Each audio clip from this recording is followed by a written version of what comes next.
ইয়াজিদের সাথে আমাদের তফাৎ ইমাম হুসাইনের মহব্বত নিয়ে। আমরা শুধু আল্লাহর রাসূলকে মহব্বত করি না, তার প্রত্যেকটা অঙ্গ প্রত্যঙ্গ এবং কি নবীজির চুল মোবারক, দাড়ি মোবারক, নখ মোবারক, চাদর মোবারক, এমনকি আল্লাহর হাবিবের পবিত্র পাগড়ি মোবারকের একটা সুতা মোবারককে আমরা সম্মান করি। কথা বলেন ঠিক কিনা? বন্ধু আমার, এটা যদি হয় আমাদের বিশ্বাস, আমাদের ভালোবাসা, তাহলে ইমাম হুসাইন রাদিয়াল্লাহু আনহুকে আমরা ভালোবাসি। বাবাজি, ইমাম হুসাইনকে মহব্বতকে কেন্দ্র করে ইয়াজিদের সাথে আমাদের দ্বন্দ্ব হলো।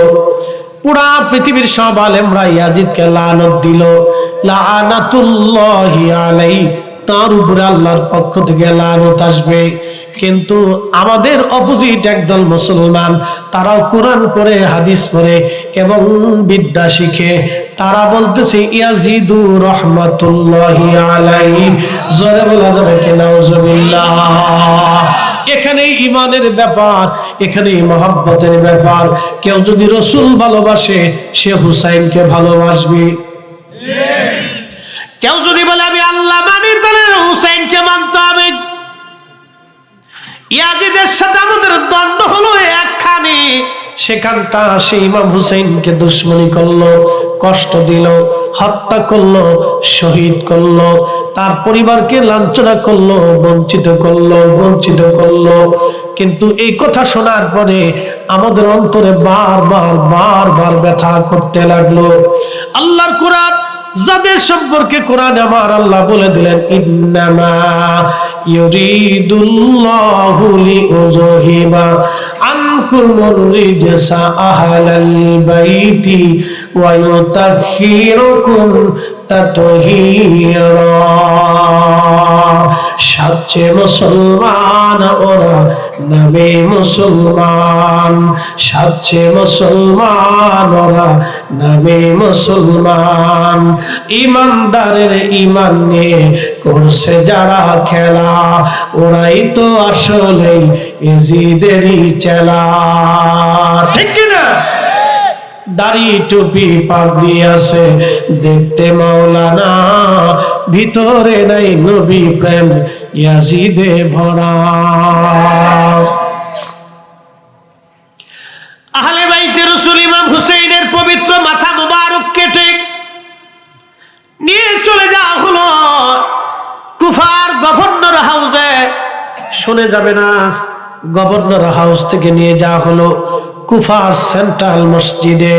পৃথিবীতে একজনের দুইটা মাজার আছে, এছাড়া একজনের কোনো দুইটা মাজার হতে পারে না। পৃথিবীতে একজনের দুইটা মাজার, তিনি হলেন ইমাম হুসাইন রাদিয়াল্লাহু আনহু। তিনার দেহ মুবারকের মাজার হচ্ছে, রওজা হচ্ছে কারবালার প্রান্তরে, আর ওনার পবিত্র মাথা মুবারকের মাজার হচ্ছে বর্তমান মিশর আল আজহার বিশ্ববিদ্যালয়ের সাথে।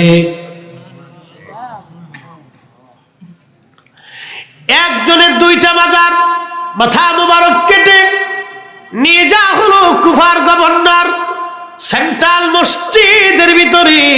উবাইদুল্লাহ ইবনে জিয়াদ ওই মসজিদের ইমাম ছিলেন, খতিব ছিলেন এবং তিনি কুফার গভর্নর ছিলেন। উবাইদুল্লাহ ইবনে জিয়াদ তিনি মসজিদের মধ্যে গেলেন, মিম্বরে বসলেন।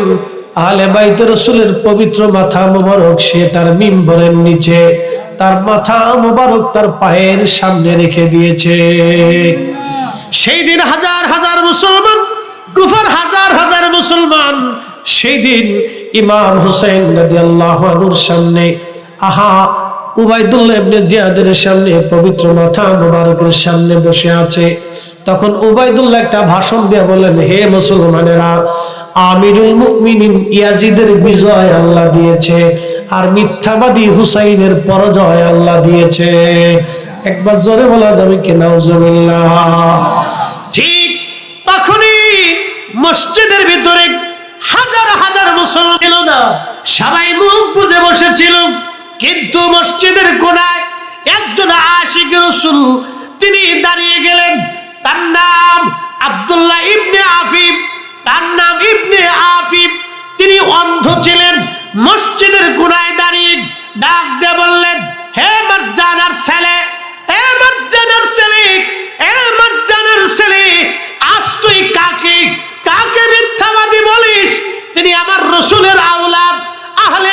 রাসূল, আহলে বাইতে রাসূল, তিনি আমার নবীর আওলাদ। আর তুই আমিরুল মুমিনিন কাকে বলেছিস? আমার রাসূলের দুশমনকে আমিরুল মুমিনিন বানাইয়া আমার নবীর আওলাদকে আজ মিথ্যাবাদী বলেছিস। এ মারজানার ছেলে, আল্লাহর কসম করে বলি, আমি ইবনে আফিফের চোখ যদি ভালো থাকতো, আমি যদি অন্ধ না হতাম, আজকে এই মসজিদের মধ্যে তোকে কতল করতাম, হত্যা করতাম, প্রতিশোধ আমি নিতাম। একবার জোরে বলা যাবে কি আল্লাহু আকবার?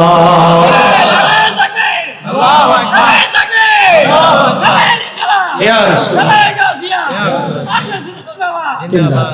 কষ্ট হচ্ছে আপনাদের, বুঝতে আসলে না? বলেন তো মুসলমান কয়জন এই মসজিদে? একসাথে বলেন। না না হয় না, জোরে বলেন, জোরে বুঝে যান। কয়জন? কে বাকিরা কালমা পড়ছিল না? বাকিরা নামাজে ছিল না? বাকিরা কোরআন শরীফ পড়ছিল না? বাকিরা হজ যাকাত এই নামাজ রোজা জিকির ফিকির করছিল না? তাহলে একজন কেন বলতেছে? আপনাকে বুঝে যেতে হবে। আপনার দিল সাক্ষী দিচ্ছে মুসলমান ছিল একজন, আপনার দিল অটোমেটিক সাক্ষী দিচ্ছে ওখানে একজন ছিল। এই সাক্ষীটাই হচ্ছে হুব্বে রাসূল, ইমাম হুসাইনের মহব্বত। কথা বলেন ঠিক কিনা? এই সাক্ষীটাই ওনাদের মহব্বত। আপনার দিল সাক্ষী দিচ্ছে যে ওখানে মুসলমান একজন। যারা বলেন ইমানদার একজন।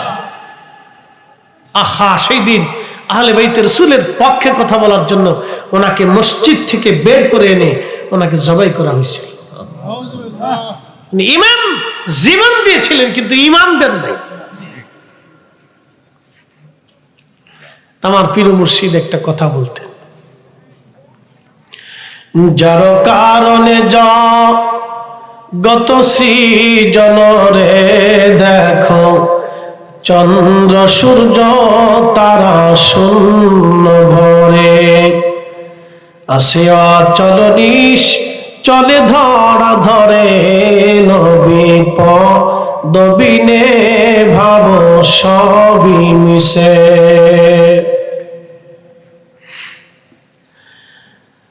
আহা, সৃষ্টি আসমান জমিন পৃথিবী সব চলমান, যার কারণে তামাম পৃথিবী সৃষ্টি হলো। শোনো, তার কদম ব্যতীত সব মিথ্যা হবে, জীবন মিথ্যা হবে, জিন্দিগি মিথ্যা হবে, জীবন জিন্দিগি মিথ্যা হবে। আজ অথবা কাল আমরা সবাই আল্লাহর দরবারে চলে যাব। ওয়া ইন্না ইলাইহি রাজিউন, আমরা সবাই ফিরে চলে যাব আল্লাহর কাছে। ইবনে আফিফ আল্লাহর কাছে চলে গেল, কিন্তু তিনি হুব্বে রাসূল নিয়ে কবরে চলে গেল। হুব্বে রাসূল নিয়ে কবরে চলে গেল। হযরত ইমাম হুসাইনের পবিত্র মস্তক কুফার সেন্ট্রাল হাউসে নিয়ে যাওয়া হলো। উবাইদুল্লাহ ইবনে জিয়াদ একটা লাঠি দিয়ে মাথার মধ্যে বাড়ি মারতেছিল, মুখের মধ্যে টুকা মারতেছিল, চোখের মধ্যে আঘাত করতেছিল, আর বলতেছিল, হুসাইন বুঝতে পারলি ইয়াজিদের সঙ্গে যুদ্ধ করার ফলাফল কি হয়? হুসাইন বুঝতেই তো পারলা। এখন ওই মজলিসের ভিতরে হাজার হাজার মুসলমান সবাই সরকারি সুবিধা নেওয়ার জন্য আসছে, কিন্তু নবীর একজন সাহাবী ছিলেন, তার নাম যায়েদ ইবনে আরকাম রাদিয়াল্লাহু আনহু। তিনি যুবক কালে আল্লাহর নবীর দরবারে দীর্ঘদিন কাটিয়েছিলেন।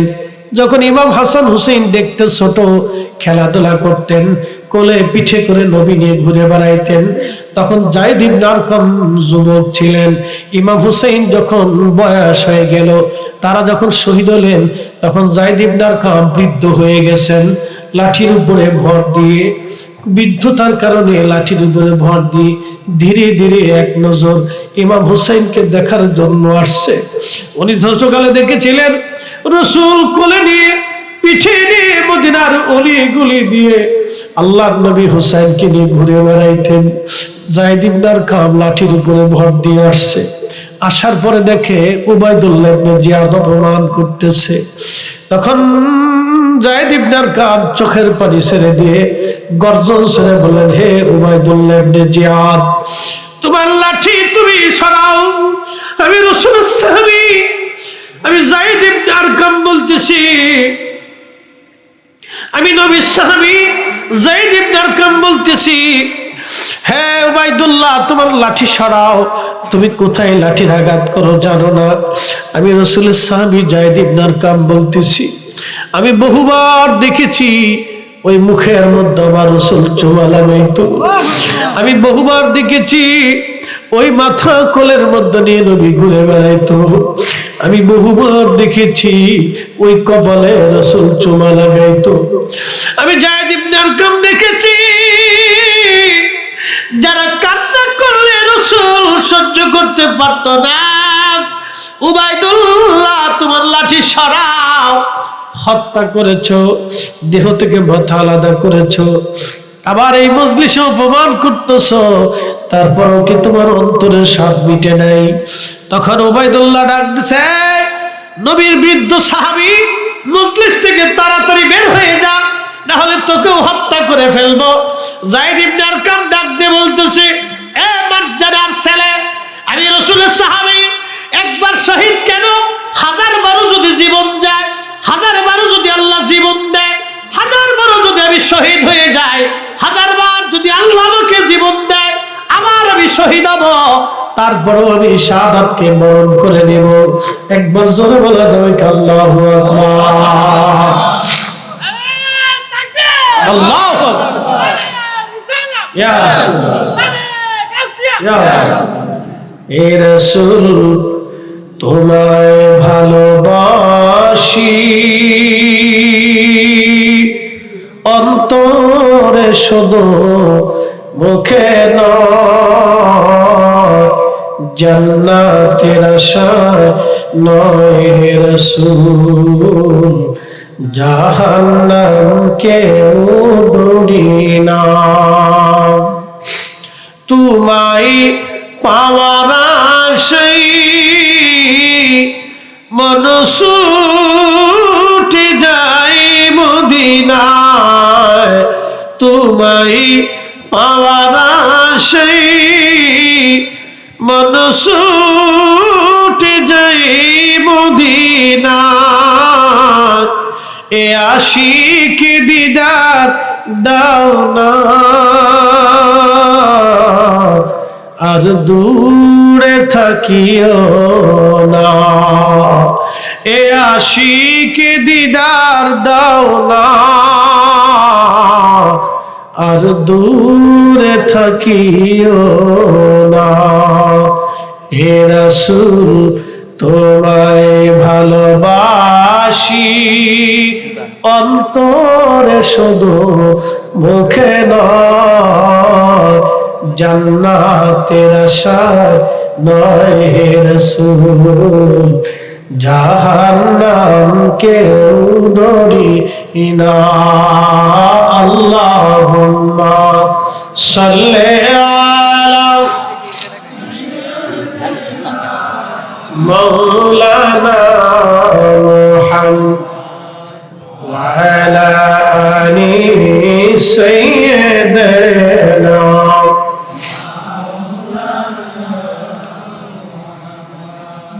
হাজিরিন, অবশ্যই ফিরে যাব আল্লাহর কাছে। কার কাছে? ছিলাম কার কাছে? চলে যাব কার কাছে? আল্লাহর কাছে ফিরে চলে যাব।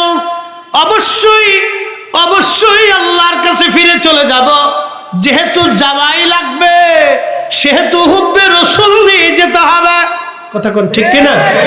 যেহেতু যাওয়া লাগবে, কার কাছে? আল্লাহর কাছে। জোরে বলেন, কার কাছে?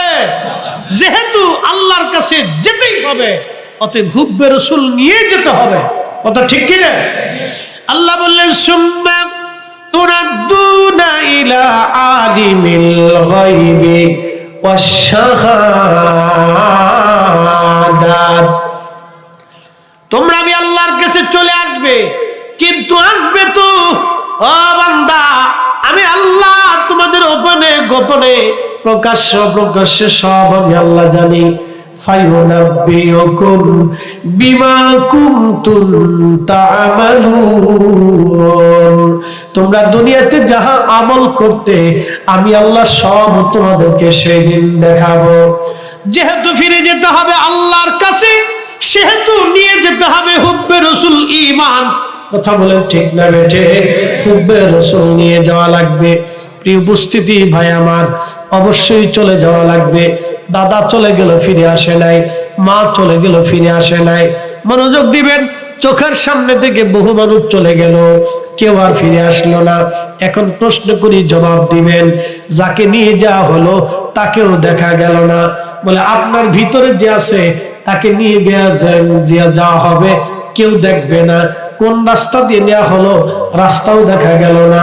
যিনি নিলেন মালাকুল মউত তাকেও দেখা গেল না, কিন্তু নিয়ে গেল সত্য।